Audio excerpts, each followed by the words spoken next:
You probably didn't know this, but mathematicians often come up with crazy ideas, and sometimes these crazy ideas are super good and cool, such as imagining a world in which parallel lines intersect with each other. However, sometimes these crazy ideas are pretty fucking crazy and maybe terrible. This is the case of mathematician John von Neumann, who's considered one of the greatest mathematicians of all time, having contributed to a ton of fields, so many that he has a list on his Wikipedia page. In fact, he was so good at mathematics that he was considered one of the 5 Martians, which were 5 mathematicians all from Budapest, Hungary, who were said to have been so smart that it was clearly not possible for them to have been born on Earth. They must have been aliens who came from a spaceship. He is even considered one of the founders of the mathematical field of game theory, in which you use math to make strategic decisions.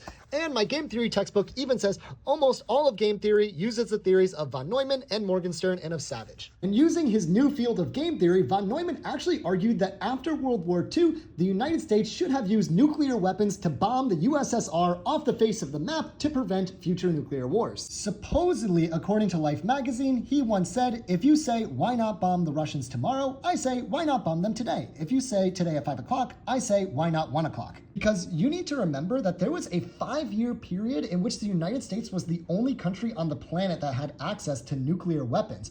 And it was believed that should the Soviet Union get nuclear weapons, it was going to be guaranteed that the United States and the Soviet Union were going to get into a war with each other. And with the principle of mutually assured destruction, both countries would use nuclear weapons on each other and thus wipe out the entire planet. So if you could just destroy the Soviet Union right now, sure, you would kill a ton of people, millions of people, but you would save the entire planet." Now, von Neumann was just one mathematician who worked for the government and thus did not have a ton of sway. However, these ideas were not unique to him, and there were many military officials who believed the same thing. And we can look back and say, well, no nuclear war ever broke out, so these ideas are pretty fucking psychopathic because they are psychopathic. But if military officials were thinking it, why didn't a nuclear war or preemptive strike like this break out? Now, Cold War history is still an active area of research, and I myself am still learning a ton about it, but in the article, Nuclear Weapons in the Korean War, A Precarious Beginning for the Tradition of Non-Use, historian Nathan Jennings